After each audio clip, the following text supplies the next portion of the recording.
What am I doing out in the car on this cold, dank, dismal, wintry, windy day?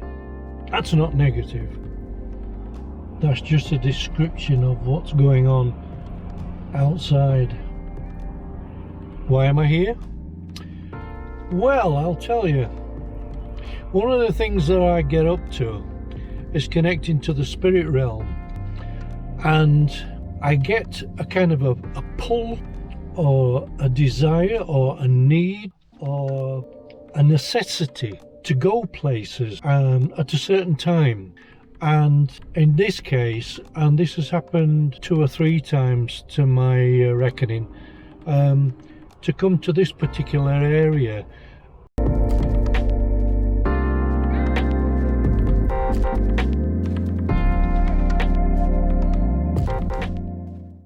And it has something to do with children.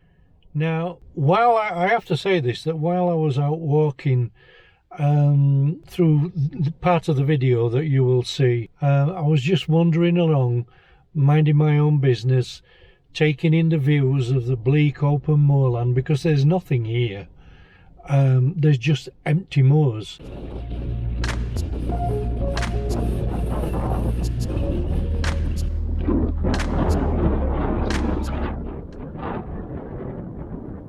How to explain it? Was a child, a little boy, and pity. I had nothing but pity when I looked at him. We were out in the middle of the moors and there was nothing, and you get the coldness, but in this case this child didn't even come up to my chest. He was quite young, little boy, as I said, and I was looking at him, and you get kind of a speechless, and all I could tell was that when I looked at this child, he had this dishevelled look about him, kind of broken emotion, sadness, pathetic, hurting. Well, in this case, this child was expressing this feeling that I was taking on board of ruin. It's a kind of a sensation of feeling what the child was feeling, and taking on board his persona, if you know what I mean. Hurting as he was, the kind of helplessness about it all. And I started to try to figure out, here I am simply walking along, minding my own business, and right out of the blue, I'm staring at someone who's totally gone, totally out of it. And all I could feel was that there was like a necessity. I was at kind of a loggerheads, if you understand what I mean. What do I do now? Where do I go? How do I resolve this situation? Well, in this case, I didn't have to resolve something. I just had to be the comforting ear, the listening ear. But I was suddenly realizing that not only was he so close that I could literally reach out and touch him, I could see all the details about him, but I was concerned as to where I was, what I was doing, and what was actually happening in front of me. And then I suddenly realized that something was out of place, because he seemed to have like a mat or a rug or a small carpet, and he was wrapped in this thing. It was like it and him were supposed to be together. The funny thing is that not only was he so close, and I'm looking at detail, I'm looking at kind of clothing, I'm looking at skin, I'm looking at the sadness in his eyes, and then I suddenly realized that not only could I see him in 3 dimensions, I could literally suddenly, and this came a few moments later, that I could actually see through him. I could see the grass behind him, or the moors behind him. It's almost like looking at a hologram. In my case, I have seen so many of these energies, these individual spirits. Part of my job was to actually try to pass messages. So what I'm saying is that within this moment in time, within this time frame that I was in on the moors, it kind of, even though I have done this many times, it does come as quite a shock when it's a child that's involved. You get to realize that you have to keep your faculties together and take on board everything that's saying and being said or passed, because the vocalization that the child or any energy that comes to you doesn't come through the way we speak to each other, through their lips, through their vocal cords. It doesn't come like that. It comes like a knowing, a sensation. It's almost like telepathy. It's like they are one and the same with you. Your feelings, they're interacting together. Their emotions are your emotions. Their sufferance is your sufferance. You feel that sensation. Whatever it was, you take that on board as part of you. That's how clairvoyance or mediums work. One of the things that hit the nail on the head was that this sad child, his life had literally been taken from him in a most evil and horrific way, like a bloodlust, a sensation of depravity or depraved. It's like there was no reason to do this. But this case, the child was literally taken through a necessity of want. Someone wanted through evil to just take this innocence that was in front of them and literally take their life in a most horrific way. Once you're a medium and spirit gets to understand that you are a springboard to something better for themselves, they will keep coming. And in this case, this child appeared, and it is very effective. I've got to do something now and try to figure out what's going on, where I should go from here. I got the feeling whilst I was driving up the road of something on my left, and a togetherness with not only one child, but there's another one, a connection to, and it was something to do. I was hearing words of on the top, and in this togetherness. I now can look at, the more I think about it, I can now look at more detail and try to learn a little bit more. Do I need to at this moment in time? I don't know. I will see where I take it from here, but just watch this space and see what turns up.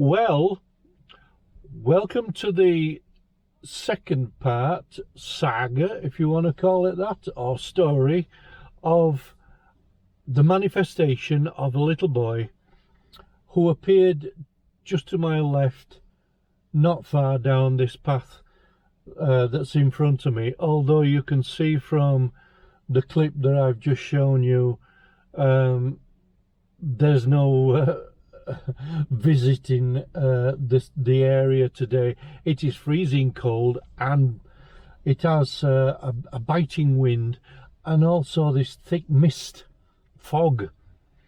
And there are times when you go into the moors when visibility is good, and there are times when common sense must prevail.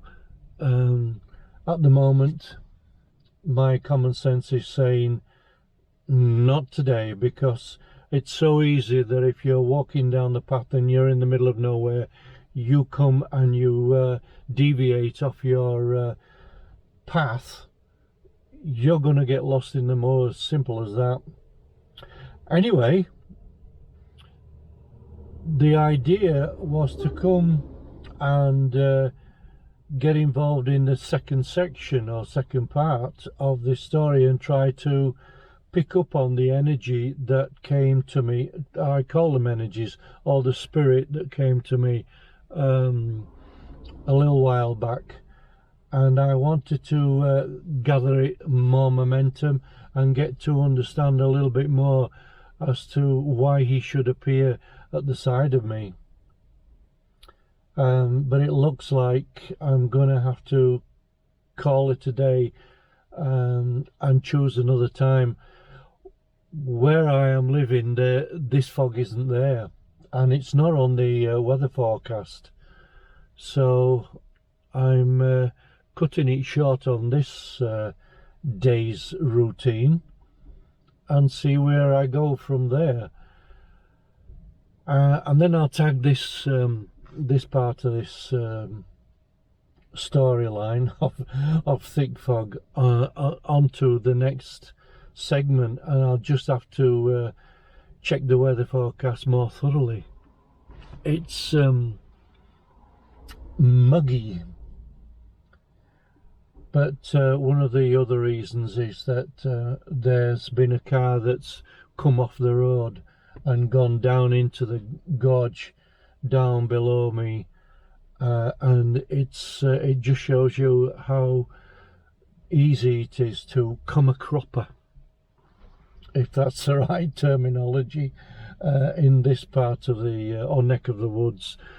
But as for today, I'm going to give it a miss until this weather changes a little, and the spirit of the little boy just has to wait another day. You never risk your life and you never risk your health in open moorlands. If you're in the woods, it's a different matter because you're sheltered, but not out here. Though there are people who are quite toughened to this kind of life, but I've learned to respect my own health and my own life. So as for today, it's out.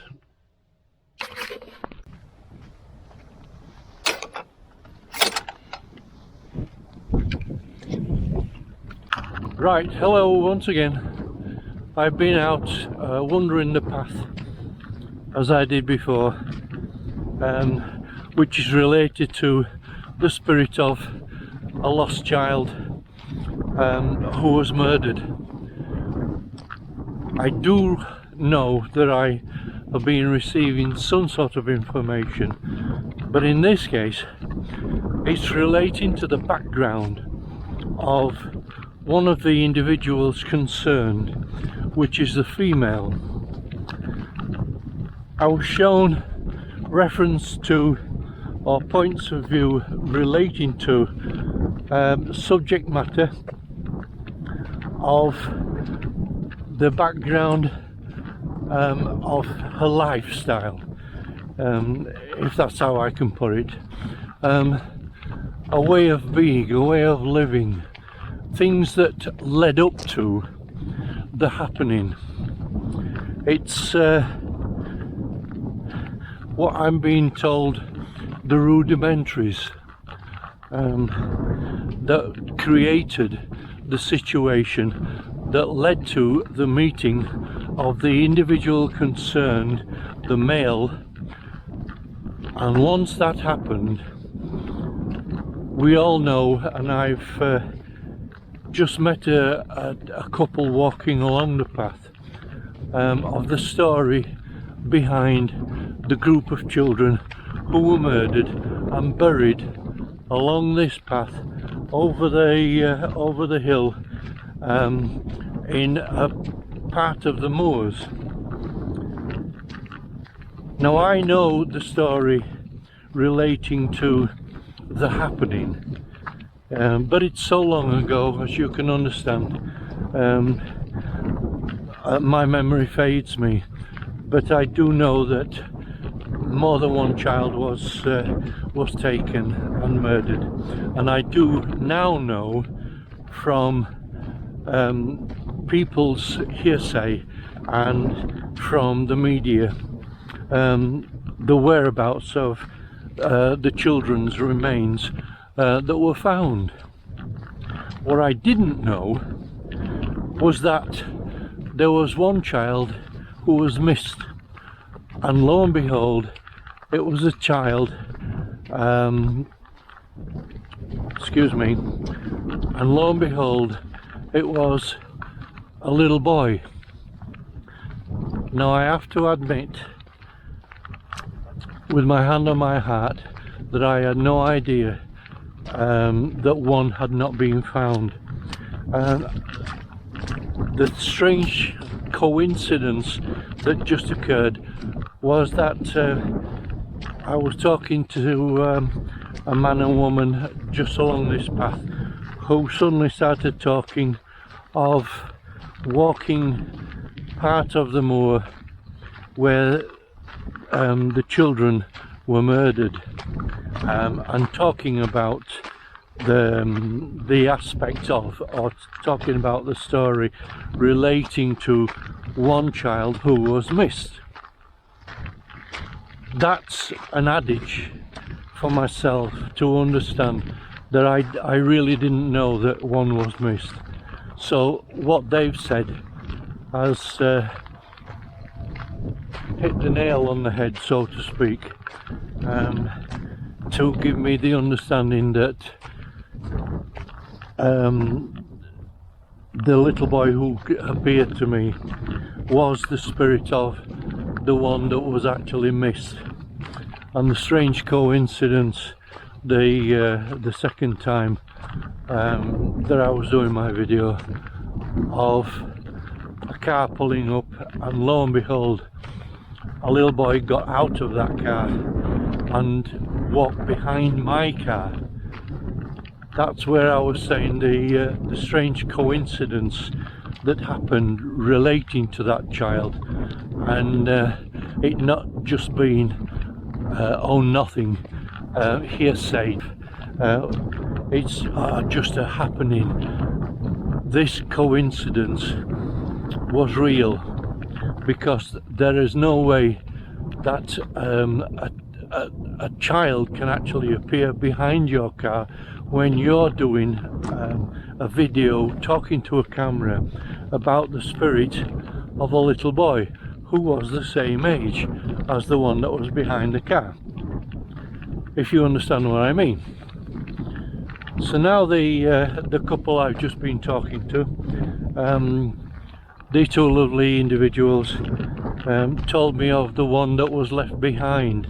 Now you can understand that it is important that I must go on and try to get more information, and perhaps even get involved in finding the remains of this child. What I can say is that going back to the female that was put in jail for these atrocities, I had some information, as I said, that was relating to the lead up to meeting of this individual, the male, who then started the process of getting hold of these children and murdering them. But as you can understand, I have to be subtle with what I'm getting. I have to tread carefully because it's a sensitive issue that affected an entire nation. So what I'm saying is that I know some story relating to the female who talked about the way she lived her life on a relationship value, and how it affected the meeting of the man that became the Moors murdered. As you can understand, it's an interesting story to get involved in, but you have to be very careful. So, in relation to the female, what had the female to say about herself was that she was easily led, that she'd gone astray, if that's the way to put it, and she felt that there was something to do with a lack of affection or in need of love, and in need of respect, and in need of someone strong to be part of her life. And I was shown a fishing rod, and I would take that to mean that she was looking for some individual that had some form of strength in character, someone that we could understand would be of a benefit to themselves. But in her case, I get the understanding that it just went the opposite way.